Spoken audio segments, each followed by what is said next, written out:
Здравейте, приятели! Реших да кача новото си стихотворение във Фейсбук днес във вид на клипче, вместо да бъде тексто нагледен със снимка. Искам с него да поздравя всички вас, особено моите приятели, които са на работа в чужбина и са там, за да изкарват хляба си. Ще разберете защо точно с това стихотворение искам да ги поздравя. Прегръщам ви. 9 паунда. 9 паунда въздух. Родопски. Хляб в турбичка, в ръцете я стискаш, късаш залък и бързо затваряш. Нека има за после. Това ти е всичкия.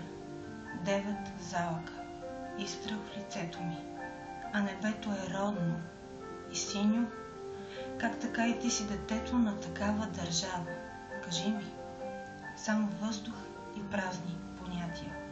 А толкова трудно се диша. Не е честно. От теб е земята ти родната, а така да се чувстваш излишен. Благодаря ви, обичам ви.